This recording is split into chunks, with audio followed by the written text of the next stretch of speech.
What's up, guys? Welcome back to the channel. And today I'm going to be going through my top 10 horror movies of 2025 so far.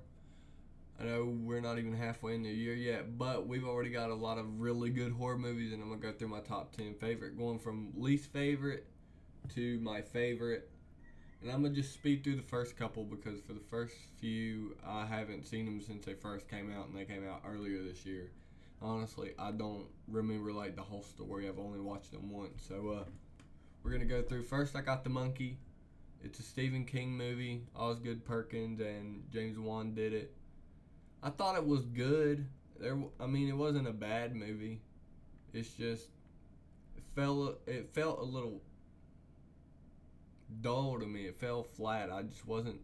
I was hyped up going into it, and that's what it was. I was just too excited and was kind of let down because it wasn't like real. It wasn't like a real crazy movie. It's just, it was all right. I mean, I'd rewatch it though if I ever get the chance, but I wouldn't like go out of my way and be like, "Hey, let's watch The Monkey. It's really good." But if you ain't watched it, I would at least recommend give it a try. If you have watched it, let me know what you think down below. Next, we got Wolfman. I haven't seen this one since it came out either, and I think this one came out back in like February. It might have been January, so I ain't seen it in a hot minute. But it was good. The wolf effects were really good, like top tier. But I don't know. The wolf, like the sci-fi kind of stuff, not really my cup of tea. It's just I'm more of a slasher type guy, and you'll see that out near the end. Well, no, not really, because the slasher one's coming up. So no, but Wolfman was good. Like I said, I think it was better than The Monkey, but still pretty low on the list compared to what we got coming up. Next, we got Hard Eyes. This was like the Valentine's Day horror movie. It was good. Mason Gooding was great. I love him in anything he does. But it's just low on the list really because the other ones are just better. This was a solid movie. Had good kills. I just didn't like the reveal of the killer. If you're getting a reveal of the killer, you have to make it like really good because that's like what people are gonna grade your horror movie based off of. And this one just wasn't a very good reveal to me. Like Ghostface and Scream, they put that into the determining factor whether they like the Scream movie or not is like the surprise of the Ghostface reveal. But no, the reveal just wasn't that great. The movie leading up to the reveal was great though. No complaints there. It was kind of just the reveal that's got it this low. Nothing really against the movie. Next we got Companion. Companion was great. Jack Quaid has been in everything this year. If you haven't watched it, go watch Novocaine too. He was in that. This was a solid movie. This is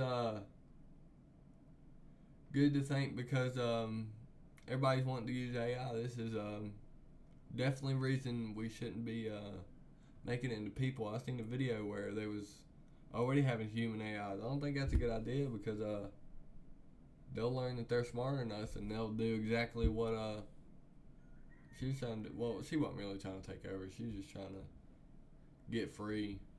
But the story's kind of complicated. I don't want to spoil it, but she was a part of a plan that was supposed to work out for him. But I'm not gonna say too much because I don't want to spoil it. If y'all want any like reviews for anything, leave me a comment down below. I'm gonna do some reviews. I got a couple video ideas coming up. I just got to get everything situated and everything laid out, and then I'm gonna be back recording and getting some stuff done. But next we got Drop. Actually, I just watched this. I just got done watching it, probably like an hour ago. It was really good, really suspenseful. It just took me a while because I didn't go to the movies to watch this. I waited until I could watch it at home, and I would have. I wish I would have seen it in the movies because it was worth it. I wouldn't have minded spending the money on it. So if you ain't watched it, go watch it. It's very, very intense, especially if you have kids. Because, like, the plot is she's doing all this to keep her son safe. and like from a dad's point of view, you can get that, and it's like, oh gosh, like it's just really intense. I mean, if you ain't got no kids, it's probably like, I mean, it's still a solid movie. I recommend watching it for sure. But yeah, it was great. I mean, I don't want to spoil too much, so I'm gonna just keep going. Next, we got The Woman in the Yard. Why is it so zoomed in? I don't know why it zoomed in like that, but this one's high up there mainly because the creepiness. Because honestly, I wouldn't say the story felt slow, but it took a good 45 minutes to get to like where it actually started getting good. If it had like been a little bit faster, it'd probably be higher on the list just because it was a really really good movie.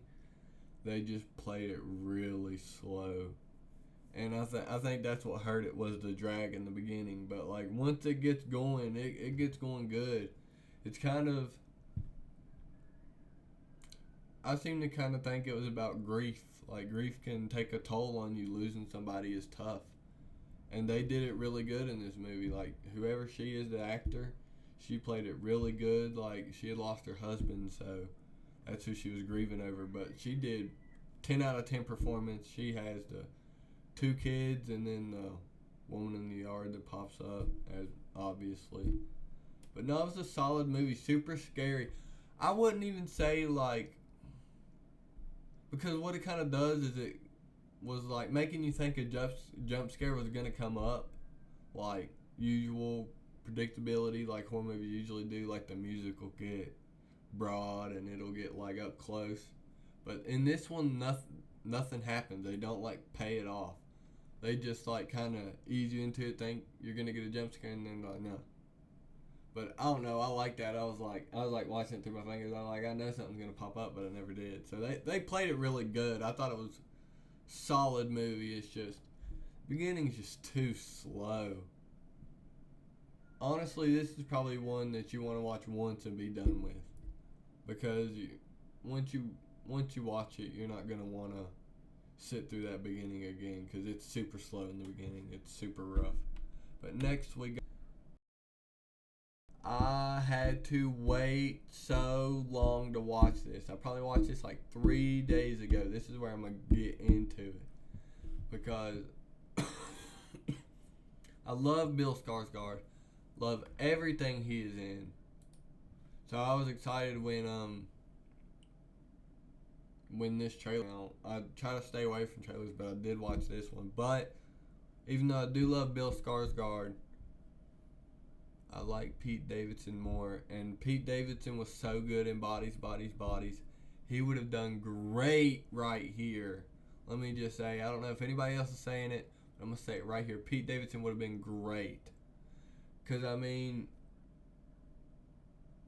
kind of looked like that's what Bill Skarsgård was going for. He had the blonde hair, the hoodie, like the tattoos, I'm pretty sure. But, I mean, and he was like a thief, but he had a kid. It was a solid movie. I don't want to give away too much. Anthony Hopkins was freaking great. You don't get a lot of him on screen time, but his part was awesome. But he's trying to break into cars. He's trying to get money to get his van back because that's his main method of transportation, and he's supposed to be picking a getter because he don't have enough money to pay off his van. I know I said I wasn't going to spoil nothing, but this one is too good. I got to go into it a little bit. So he's trying to come up with a way to make some quick cash. So he's like checking cars, trying to find an unlocked door, and he finds one. It's a super nice car. I don't remember what make it was. I wasn't really paying attention to that. I'm not much of a car guy, but super nice. Like tinted out windows. You come to find out the windows are bulletproof and it's soundproof. So once he gets in there, nobody can hear anything on the outside. And once he gets in, he starts looking around trying to find something valuable. I don't think he really finds anything though. And then he gets locked in. And he is locked in there for days being tormented by this guy, which is Anthony Hopkins. It took me forever to realize it was him Cause gosh, he is so old. But the dude's just trying like teaching him like stealing is bad, and then like it kind of goes back to where the thugs killed. I think it was his daughter, and that took a toll on him. I don't know. I've only watched it once, so I can't really go into detail too much. But super good movie. The ending was good too. But yeah, solid movie. Bill Skarsgård was great. But like I said, just think about it. Think about Pete Davidson being in that role. It would have been friggin' awesome, dude. Pete Davidson would have been great. I really want to see him in another horror movie. I don't think he's even done one since Bodies, and that was a horror comedy.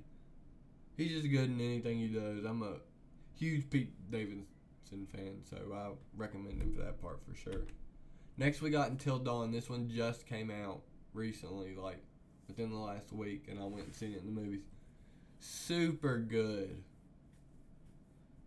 I mean, acting was good, cinematography was good, camera work was good, the premise was good. I heard it had a lot of similarities to the game, just based off what my sister told me, because she was like blabbing in the movie, telling me what was it like. But I don't think they did it exactly like the game, from what I heard. But it was great. I mean, what do you call that? The tagline kind of gives away the whole thing. You kind of got to make it through the night, and if you stay alive, if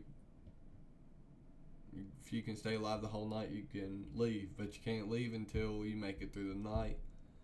And for each time you die through the night, something new, I'm pretty sure something new is added, like through each night. I'm pretty sure that's what they said. But nah, super good movie.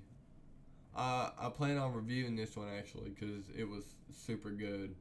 I don't know when I'll get to do it though. It might be a little while, because I got a couple things in store before I start doing movie reviews, stuff like that. But I really liked it. I wouldn't say super scary, but it was like super suspenseful, like super creepy.